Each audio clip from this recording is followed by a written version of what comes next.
Hello, this is Aaron Blakely with Get Absolute Technologies. In this video, I'm going to cover event entry inside of GoWheel. First thing I'm going to do is I'm just going to go ahead and log in.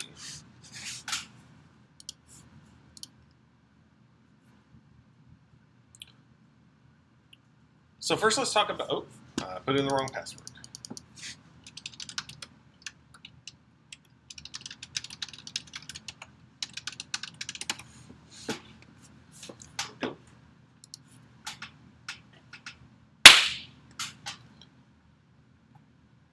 So the first thing I'm going to do is talk about event entry, kind of go over what information you're going to need to be able to enter events and how that works.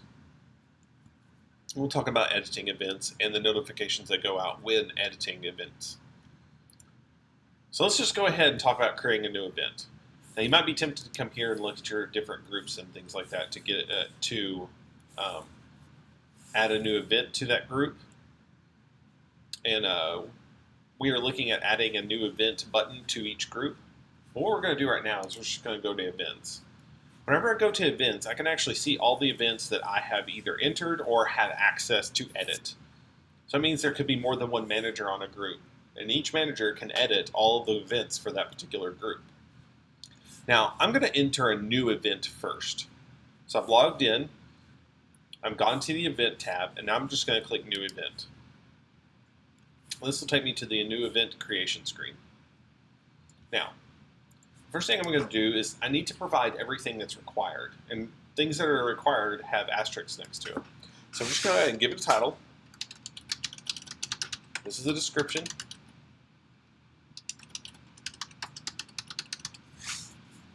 I'm going to choose my place. I'm going to choose my group. I'm going to give it one of these locations. I can choose the type of event. Now let's talk about the different types of events real quick. We're going to do one that doesn't repeat ever, but you also have a daily repeating one, or you can choose how many days it repeats. If the repeat ends, you can have a weekly repeat. From here you can choose how many weeks it repeats and how many and what days of the week it repeats on. You can choose monthly or yearly. I'm just going to do a one-time event here. Another note about this area, you can also choose all-day events if you so choose. I'm just going to give it a date. I'm going to give it a time. Now that I've offered a time to it, and I have all the information I needed to add, I can choose exception dates on ones that go over multiple days. So let's say this one spans from the 25th to the 30th. I can add an exception date in here.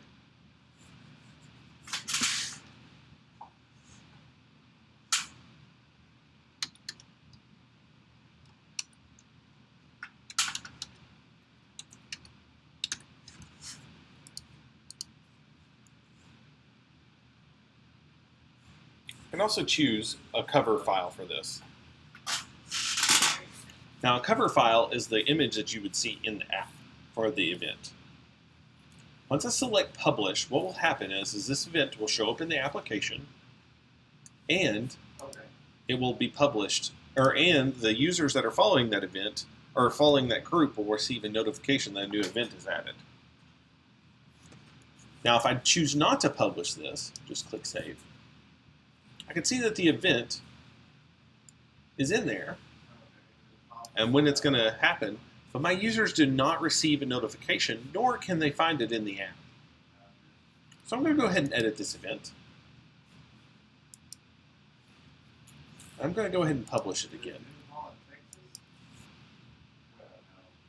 Now, whenever I finally publish, the users receive a notification. Now, if I wanted to edit this event, I could just click on the title. But before that, I want to talk about searching for events.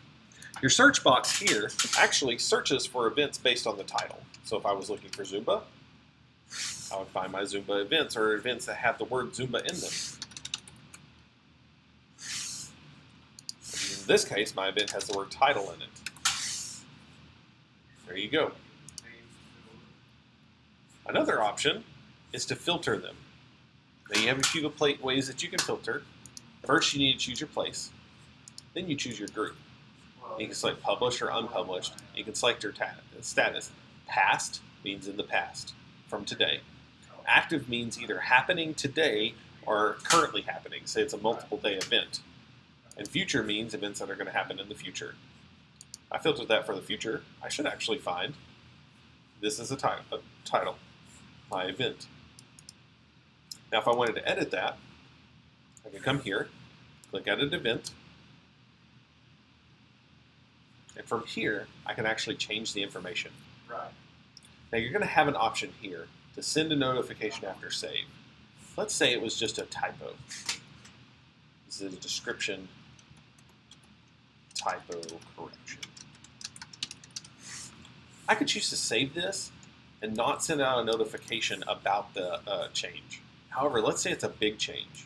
Let's say the date is changing. Okay.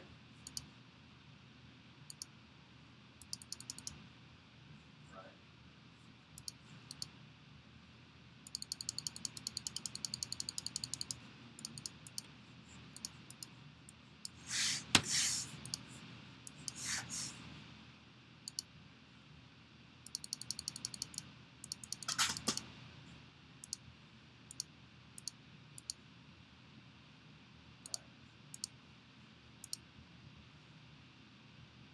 This would be a change that I would definitely want my users to know about. Or maybe the location of it has changed. I would click Send Put Notification after saving. If I click Save now, my users would have received a notification after selecting that. However, if I hadn't selected it, it would just be a silent save and nobody would ever know.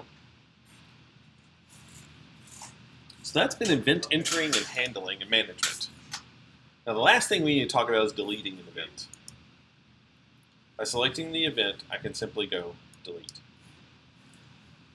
But before I do that, let's look at what we can see. We can see the venue, the description, and the upcoming occurrences of that event. Remember, it's spanning a very long time. You can also see, I'm going to go ahead and delete this.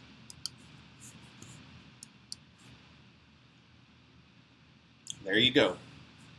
That is how you can manage events inside of GoBill. I hope this has been helpful. Have a great day.